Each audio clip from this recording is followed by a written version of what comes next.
2 തിമോത്തിയോസ് 4:17. അങ്ങനെ ഞാൻ സിംഹത്തിൻ്റെ വായിൽ നിന്ന് രക്ഷ പ്രാപിച്ചു. പൗലോസ് അപ്പോസ്തലൻ തിമോത്തിയോസിന് തൻ്റെ രണ്ടാമത്തെ കത്തെഴുതുമ്പോൾ തൻ്റെ ഭൂമിയിലെ ശുശ്രൂഷ അവസാനിക്കാറായി എന്നും ദൈവം തന്നെ നടത്തിയ വിധങ്ങളുമൊക്കെ തിമോത്തിയോട് പറയുകയാണ്. ഈ അധ്യായത്തിൽ 10 മുതൽ നാം വായിക്കുമ്പോൾ പലരും പൗലോസിനെ കൈവിട്ടതും ചിലരൊക്കെ ശുശ്രൂഷയിൽ കൂടെ നിന്നതും കൈത്താങ്ങായതും ഒക്കെ എഴുതിയിരിക്കുന്നു.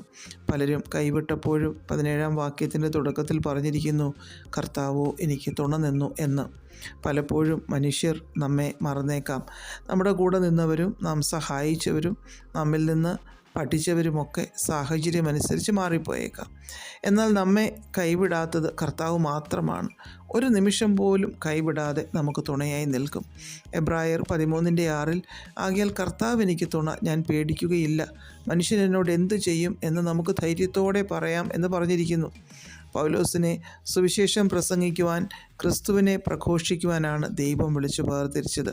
അത് ദൈവം നിവർത്തിച്ചു. പൗലോസിനെ വിസ്തരിച്ചവരുടെയും കുറ്റപ്പെടുത്തിയവരുടെയും ഒക്കെ ഇടയിൽ തന്നെ പൗലോസ് തൻ്റെ വേല തികച്ചു. ദൈവം അതിന് തന്നെ ശക്തീകരിച്ചു എന്ന് പറഞ്ഞിരിക്കുന്നു.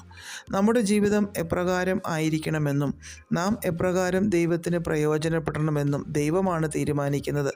അതിന് എത്ര പ്രതികൂലങ്ങൾ ഉണ്ടായാലും ദൈവം അത് നിവർത്തിക്കും. അതിൻ്റെ മധ്യത്തിൽ നിൽക്കുവാനുള്ള കൃപ ദൈവം തരും.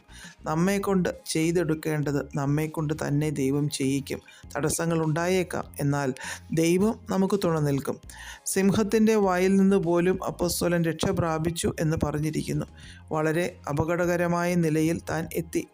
അത് ആത്മീയമാണോ ജഡീകമാണോ എന്ന് വ്യക്തമാക്കിയിട്ടില്ല. എന്നാൽ അവിടെയും ദൈവം രക്ഷിച്ചു. ദാനിയേൽ ദൈവത്തിനു വേണ്ടി നിന്നു. സിംഹത്തിൻ്റെ കുഴിയിൽ ഇട്ടപ്പോൾ ദാനിയേൽ സുഖമായി ഉറങ്ങിക്കാണണം.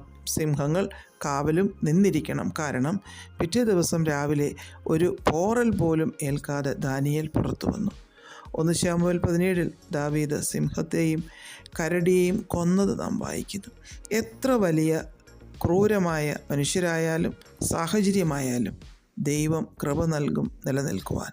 കാരണം ദൈവവേലയും ദൈവമഹത്വവും നമ്മിൽ കൂടി വെളിപ്പെടാനുള്ളത് ദൈവം വെളിപ്പെടുത്തും. അതുകൊണ്ട് നമുക്ക് കർത്താവോ എനിക്ക് തുണ നിന്നു എന്ന് പറയുവാൻ ഇടയായിത്തീരട്ടെ. പ്രാർത്ഥിക്കാം. പ്രിയപിതാവേ, അങ്ങ് ഞങ്ങളെ വിടുവിക്കുകയും രക്ഷിക്കുകയും ചെയ്യുന്ന ദൈവമാകിയാൽ ഞങ്ങൾ അങ്ങേക്ക് സ്തോത്രം ചെയ്യുന്നു.